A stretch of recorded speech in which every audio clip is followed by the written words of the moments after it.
السلام علیکم ورحمۃ اللہ وبرکاتہ۔ آج ہم لے کے آئے ہیں کچھ فیکٹ کی باتیں۔ بہت کم لوگ سوچتے ہیں اللہ کہتا ہے نا بار بار قرآن میں، کیا سوچنے والوں کے لیے نشانیاں ہیں، سوچنے والوں کے لیے نشانیاں ہیں۔ ایسے ہی ایک سوچنے والی بات ہم یہ لے کے آئے ہیں کہ فرعون کے گھر میں جو بیوی ہیں فرعون کی، حضرت عائشہ سلام اللہ علیہا، تو وہ ایمان لے آئیں، اور جو اللہ کے نبی ہیں نوح علیہ السلام، ان کی بیوی ایمان نہیں لائی۔ اس کا ریزن پتہ ہے آپ کو کیا ہے؟ اس پر مفسرین لکھتے ہیں کہ جب موسیٰ علیہ السلام دریا میں تیرتے تیرتے فرعون کے محل سے ٹکرائے نا، تو جب حضرت آسیہ نے آپ کو پانی سے نکلوایا تو جب آپ کا چہرہ چمک رہا تھا چاند کی طرح، تو دیکھا، تو جب فرعون آیا تو کہ یہ بچہ کہاں سے آیا ہے، اس نے پوچھا تو کہ یہ بچہ دریا میں سے بہتا ہوا آیا ہے، یہ بنی اسرائیل کا نہیں ہے، اور تم اس کو قتل نہ کرو، یہ تمہارے اور میری آنکھوں کی ٹھنڈک ہے۔ یہاں پہ حضور کی حدیث ہے، میں اس کا مفہوم پیش کرتا ہوں۔ حضور نے کہا کہ اگر فرعون یہ کہہ دیتا نا کہ ہاں تمہاری اور میری آنکھوں کی ٹھنڈک ہے، اللہ اس کے گناہ معاف کر دیتا، جو 400 سال اس نے خدائی کا دعویٰ کیا نا، اس کو معاف کر دیتا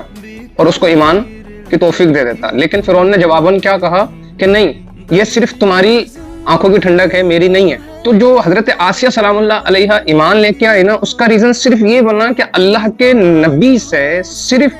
محبت کا اظہار کر دو، حالانکہ وہ اس ٹائم پہ نبی ظاہر نہیں تھے، آپ ظاہری نبی نہیں تھے، تو ایک محبت کا اظہار کرنے کی وجہ سے اللہ آپ کو ایمان کی دولت سے نواز دیتا ہے۔ ویسے ہی جب موسیٰ علیہ السلام کا مقابلہ ہوا جادوگروں سے فرعون کے، تو یہاں پہ مفسرین کہتے ہیں کہ جب جادوگر آئے نا، میں بہت شارٹ میں بتا رہا ہوں تاکہ آپ کو فیکٹ سمجھ میں آ جائے، تو جب جادوگر آئے نا تو بس جادوگروں نے موسیٰ علیہ السلام سے یہ کہا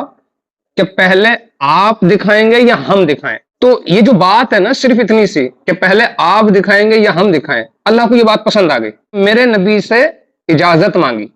حالانکہ موسیٰ علیہ السلام نے کہا کہ آپ دکھائیں، لیکن یہ جو بات ہے نا کہ آپ دکھائیں گے یا ہم دکھائیں، یہ بات اللہ کو پسند آ گئی۔